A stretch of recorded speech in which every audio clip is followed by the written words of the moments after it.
Vous êtes nombreux à assister aux prières en assemblée, aux prières du vendredi. Mais avez-vous pris le temps de vérifier si vous respectez bien toutes les conditions nécessaires pour que ces prières soient valables? Les prières en groupe sont une source immense de récompenses et de bénédictions, mais elles nécessitent le respect de certains piliers essentiels. Qui est réellement concerné par ces prières? Pour qui la prière en assemblée ou celle du vendredi est-elle une obligation? Quels critères doivent être remplis pour s'assurer de leur validité? C'est ce que nous allons expliquer en détail dans ce nouvel épisode de la quête du savoir.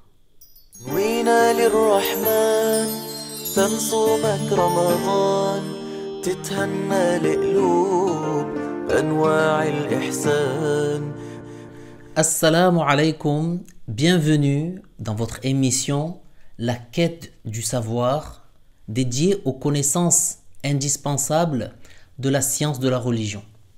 Dans cet épisode, nous allons aborder les conditions d'obligation de la jama'a, la prière en assemblée, et de la jumu'ah, la prière du vendredi. On verra également les conditions de validité de la prière du vendredi, ainsi que les piliers et les conditions de validité des deux discours. N'hésitez pas à prendre de quoi noter pour bien retenir les informations essentielles.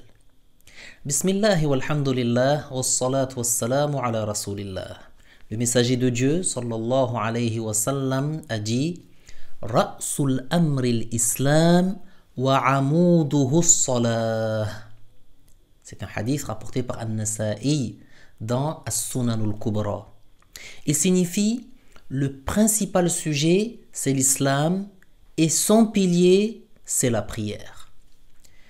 La prière fait partie des signes les plus manifestes, des rites les plus éminents et des bienfaits les plus profitables de l'islam. La prière est, après les deux témoignages, la plus confirmée des obligations, la plus éminente des choses qui seront exposées, le plus illustre des actes d'obéissance et l'œuvre grâce à laquelle on espère gagner le plus dans l'au-delà. Et dans le fait d'accomplir les prières obligatoires en assemblée, il y a un secret. Il y a en cela une récompense plus grande.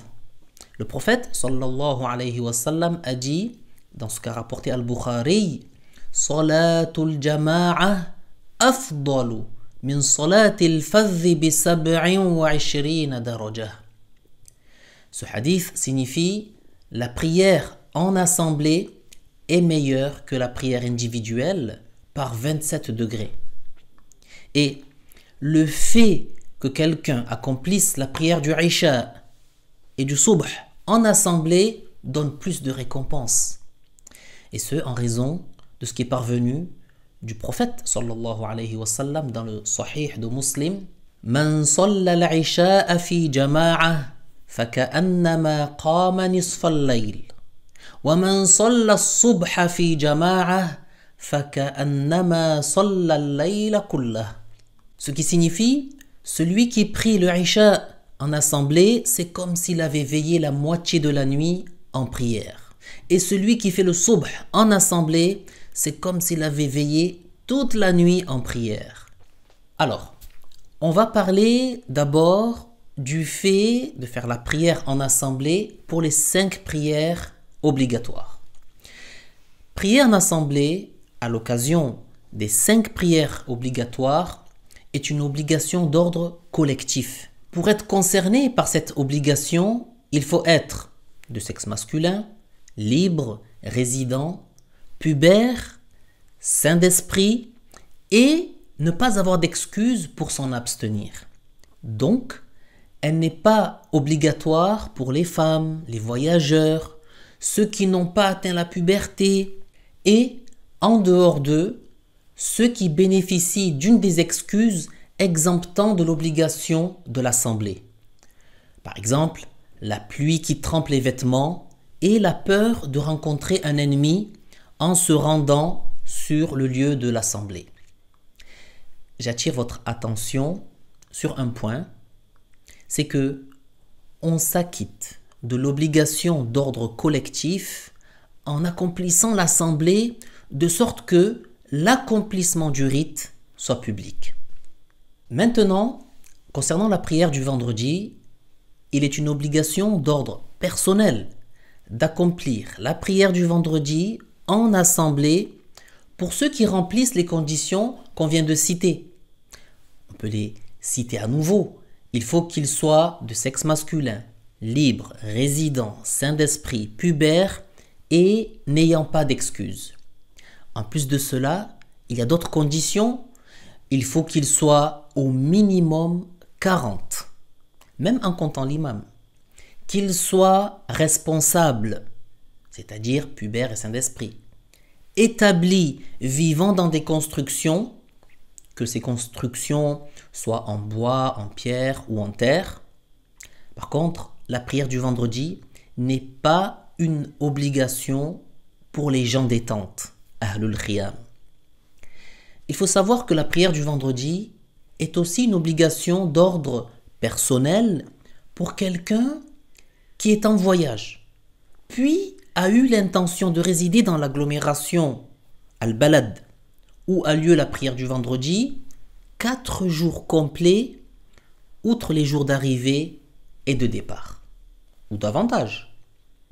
Car le voyage s'interrompt par cette intention. Allez, on voit maintenant les conditions de validité de la prière du vendredi. Ils sont au nombre de 4. La première condition, c'est qu'elle soit tenue dans le temps du Dhuhr. Par conséquent, si on a manqué la prière du vendredi, on la rattrape en accomplissant la prière du Dhuhr. La deuxième condition, c'est qu'elle soit précédée par 2 discours dans le temps du Dhuhr, de sorte que les 40 hommes établis entendent les piliers des 2 discours. Troisième condition, c'est que la prière du vendredi soit effectuée en assemblée avec eux, c'est-à-dire avec les 40 hommes. Il n'est donc pas valable de l'accomplir seul. Quatrième condition, et c'est la dernière, c'est que une autre prière du vendredi ne se déroule pas simultanément avec elle et ne la précède pas non plus, et ce dans une même agglomération. Par conséquent, si on a su que l'une des 2 assemblées a précédé l'autre par la takbira d'entrée en rituel, c'est-à-dire la parole Allahu Akbar, alors la première prière du vendredi est valable et celle qui est devancée ne l'est pas. Pour le devancement et la simultanéité, on prend en compte, en considération, la prononciation du ra de la takbira d'entrée en rituel. Certains chaféites ont dit ce jugement, c'est-à-dire que la première est valable et que la seconde ne l'est pas, concerne le cas où il leur est possible de se rassembler, dans un lieu unique et qu'ils ne l'ont pas fait.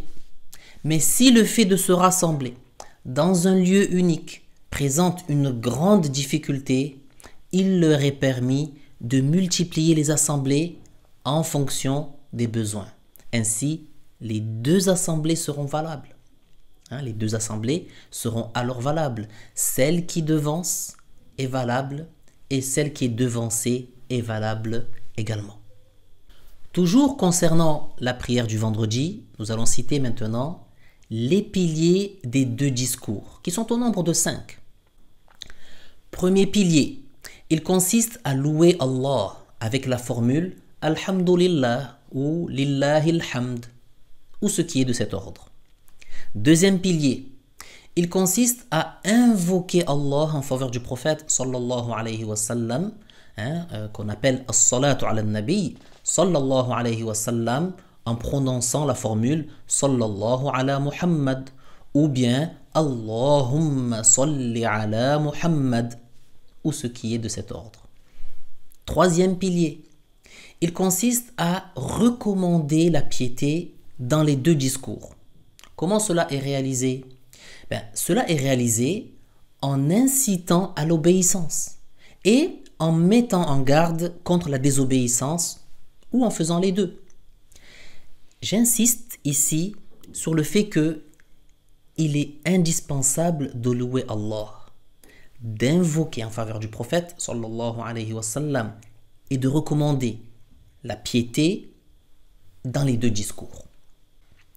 Quatrième pilier, il consiste à réciter un verset faisant comprendre un sens que l'on veut exprimer dans l'un des deux discours. Il n'est pas suffisant de citer un verset similaire à Thumma nazar dans l'un des deux discours. Le cinquième pilier consiste à invoquer en faveur des croyants dans le deuxième discours, comme en disant Allahumma ghfir lil mu'minin. Concernant les conditions de validité des deux discours, ils sont au nombre de 7, et ce, en plus de ceux que l'on vient de citer. La première condition de validité des deux discours, c'est avoir la purification. Avoir la purification du petit hadath et du grand hadath. La purification de toute impureté qui n'est pas tolérable sur le corps, l'emplacement et ce que l'on porte sur soi comme un vêtement ou autre. La deuxième condition, c'est d'avoir couvert la zone de pudeur. La zone de pudeur, qu'est-ce que c'est? C'est la zone comprise entre le nombril et les genoux. La troisième condition de validité, c'est de se tenir debout dans les deux discours pour celui qui en a la capacité. La quatrième, c'est de s'asseoir entre les deux discours, le minimum étant de rester assis le temps d'une immobilité. La cinquième condition est de s'assurer de la continuité entre leurs piliers en ne séparant pas les piliers par quelque chose qui dure trop longtemps selon l'usage et qui n'a rien à voir avec les discours. La sixième, c'est de ne pas faire durer trop longtemps l'intermède entre les deux discours et la prière, et ceci selon l'usage. Enfin, la septième condition de validité, c'est de prononcer les piliers en arabe. En conclusion de cette émission, nous avons mis en lumière l'importance de la prière du vendredi et de la prière en assemblée. Ces deux actes d'adoration sont source d'énormes récompenses pour celui qui s'y attache en respectant leurs piliers, leurs conditions de validité et en les faisant avec sincérité. Nous avons également souligné l'importance d'apprendre la science de la religion, car c'est elle qui garantit la validité de nos actes si nous espérons les récompenses et l'agrément de Allah. Avant de nous quitter, je tiens à rappeler que, au-delà des actes d'adoration qu'elles représentent, ces prières sont aussi une opportunité de renforcer les liens fraternels entre musulmans. Nous sommes comme des frères et ces prières nous le rappellent par leur spécificité. Je vous invite à continuer à nous suivre et à nourrir votre quête de science, votre quête de connaissance à chaque épisode de la quête du savoir. Que Allah agrée nos prières et nous guide dans notre apprentissage. Amin. Wassalamu alaikum wa rahmatullahi ta'ala wa barakatuh. وبتصفى الأرواح وبتزيد الأرباح وبنادي المكروب هم كله راح